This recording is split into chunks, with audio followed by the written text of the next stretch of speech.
Welcome to Bone Chills, your go-to channel for the most intriguing true crime stories. Today, we dive into the chilling tale of Pedro Rodrigues Filho, also known as Killer Petey. His story is one of the most terrifying and puzzling in criminal history. Stick around as we explore his early life, crime sprees, surprising YouTube career, and the mysteries that remain unsolved.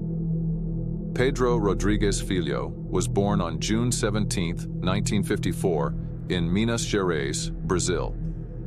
His life was marked by violence from the very beginning. Born with a bruised skull due to his father's physical abuse of his mother during pregnancy, Pedro's early environment was anything but nurturing. Growing up in a poor and violent household, Pedro was exposed to crime and brutality at a very young age.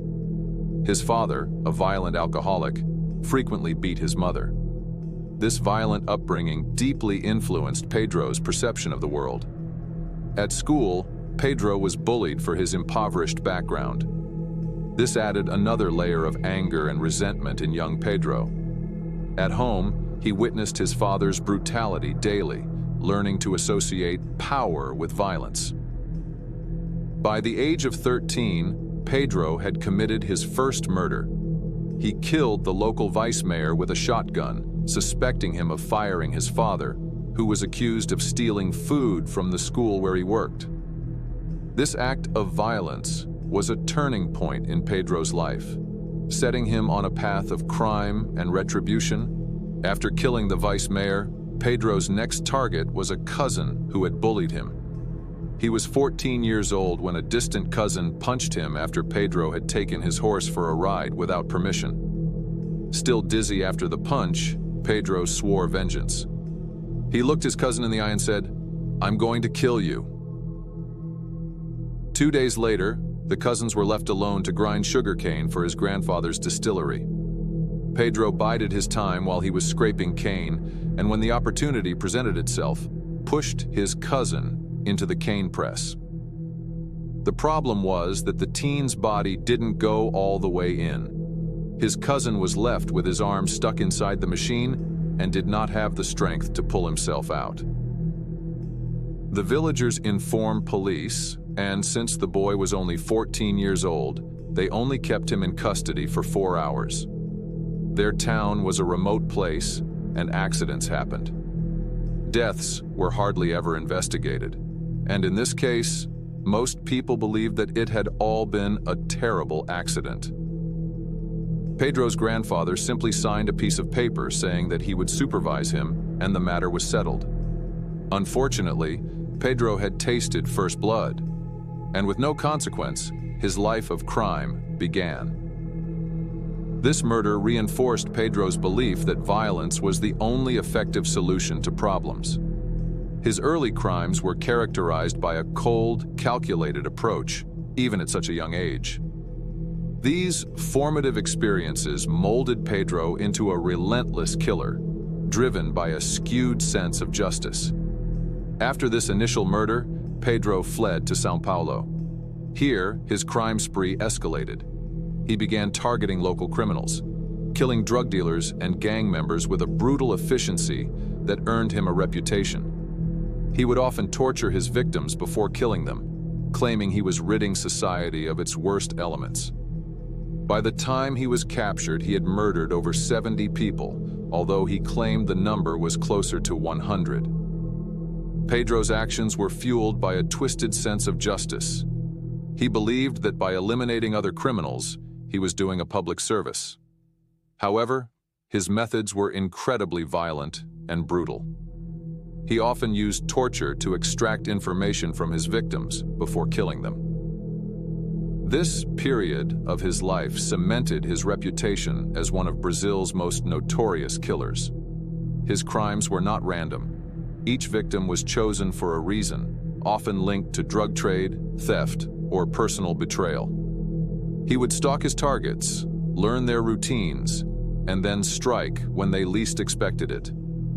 His intimate knowledge of the criminal underworld allowed him to navigate it with ease, making him both feared and respected. Pedro was arrested in 1973. But even in prison, his violent tendencies continued unabated. His first arrest did little to curb his appetite for murder. Pedro was placed in a cell with another criminal, and almost immediately, he killed him, claiming the man was a rapist.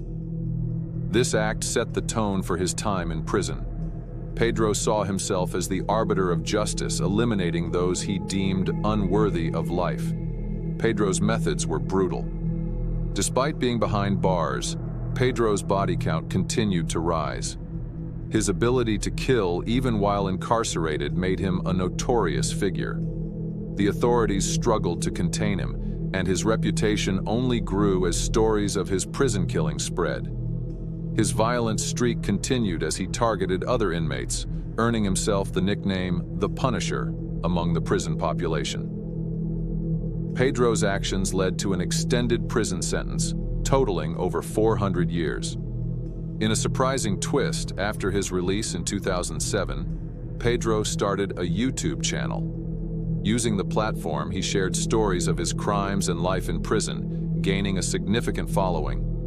His candid discussions of his past crimes were both shocking and compelling to many viewers.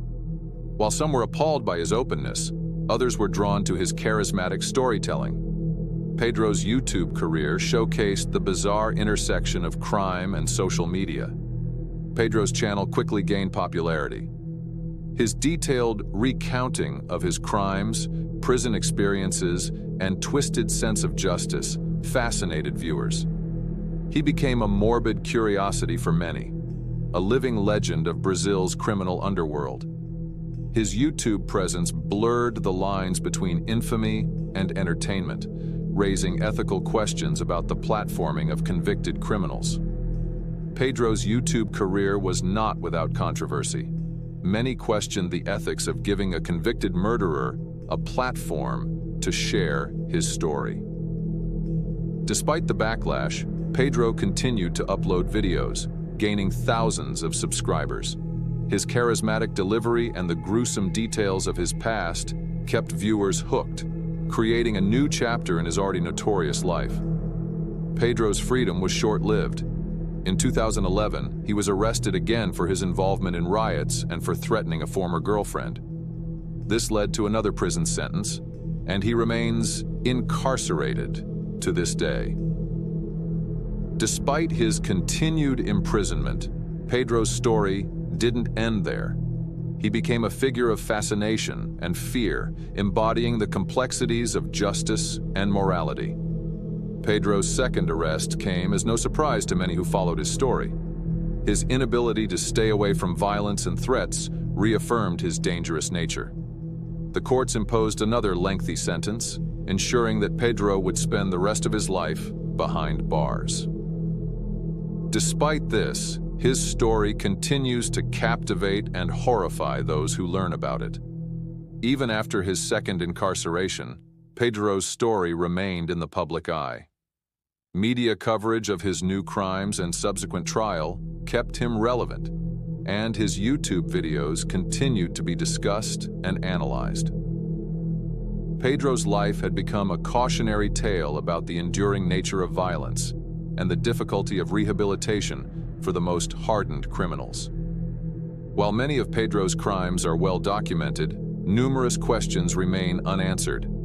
How many did he truly kill? Were all his murders acts of vigilante justice, or were some motivated by personal vendettas? These questions keep his case shrouded in mystery. Despite his confessions, the full extent of Pedro's crimes might never be known. This uncertainty leaves his case partially unsolved, with some believing there are still hidden victims yet to be discovered. Pedro's claims of killing other criminals have been both verified and disputed. While some of his murders were confirmed, others lack sufficient evidence. This has led to speculation and theories about the true scope of his actions. Did Pedro exaggerate his exploits, or are there still bodies waiting to be found? This ambiguity adds a chilling layer to his already terrifying story. Pedro's story has been widely covered in media, both in Brazil and internationally. Documentaries, podcasts, and news articles have all attempted to dissect his life and motives. Public perception of Pedro is divided. Some view him as a vigilante hero who rid the streets of dangerous criminals, while others see him as a remorseless murderer who exploited a corrupt system for his own gain. Pedro's ability to captivate the public imagination speaks to the complexity of his character. His story challenges our understanding of justice and morality. This dichotomy makes Pedro Rodrigues Filho a unique and enduring figure in the annals of true crime. Whether viewed as a monster or a vigilante, Pedro's impact on the world of true crime is undeniable. His life and actions continue to spark debate, ensuring that his story will not be forgotten anytime soon. Pedro's case raises significant legal and ethical questions. Should a person with such a violent past be given a platform to share their story? Is it right to profit from recounting horrific crimes? These questions have no easy answers and reflect broader societal concerns about justice, rehabilitation, and the limits of free speech. The ethics of Pedro's YouTube career are particularly contentious. While he has gained a significant following, many argue that he should not be allowed to benefit from his notoriety. Others believe that hearing his perspective provides valuable insights into the mind of a killer. This debate highlights the challenges of balancing free expression with moral responsibility. On March 5, 2023, the life of Pedro Rodrigues Filho, infamously known as Killer Petey, came to a violent end. As he stepped out of his home in Mogi das Cruzes, Brazil, he was ambushed by unknown assailants. Witnesses reported hearing multiple gunshots, followed by the sight of Pedro collapsing to the ground. The assailants, described as masked men dressed in black, fled the scene swiftly, leaving Pedro bleeding on the pavement. The brutal nature of his death mirrored the violence that had defined his life.